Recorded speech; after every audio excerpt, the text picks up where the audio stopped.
بسم اللہ الرحمن الرحیم۔ اللہ کے نام سے شروع کرتا ہوں جو بڑا مہربان ہے، نہایت رحم کرنے والا ہے۔ دیکھتی آنکھوں سنتے کانوں کو میرا سلام پہنچے۔ 20 بچوں کی وفات پر صبر کرنے کا انعام۔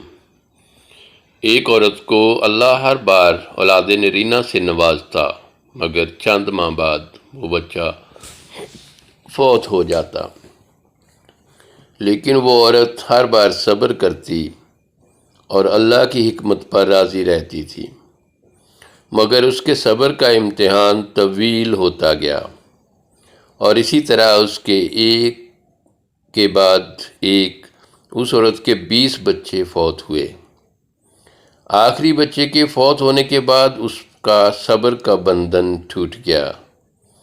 وہ آدھی رات کو زندہ لاش کی طرح اٹھی اور اپنے خالق حقیقی کے سامنے سر رکھ کر خوب روئی اور اپنا غم بیان کرتے ہوئے کہا، اے کون و مکان کے مالک، تیری اس گناہ گار بندی سے کیا تقصیر ہوئی کہ سال میں 9 مہینے خون جگر دے کر اس بچے کی تکلیف اٹھاتی ہوں، اور جب امید کا درخت پھل لاتا ہے تو صرف چند ماہ اس کا پھل دیکھنا نصیب ہوتا ہے۔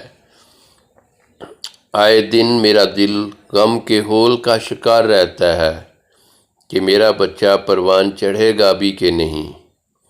اے دکھی دلوں کے بیچ جاننے والے، مجھ بے نوا پر اپنا لطف و کرم فرما دے۔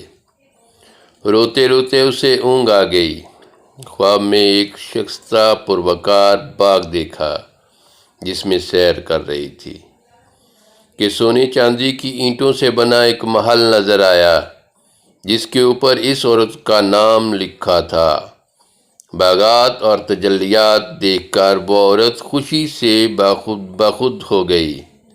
محل کے اندر جا کر دیکھا تو اس میں ہر طرح کی نعمت موجود تھی اور اس کے تمام بچے بھی اسی محل میں موجود تھے جو اسے وہاں دیکھ کر خوشی سے جھوم اٹھے تھے۔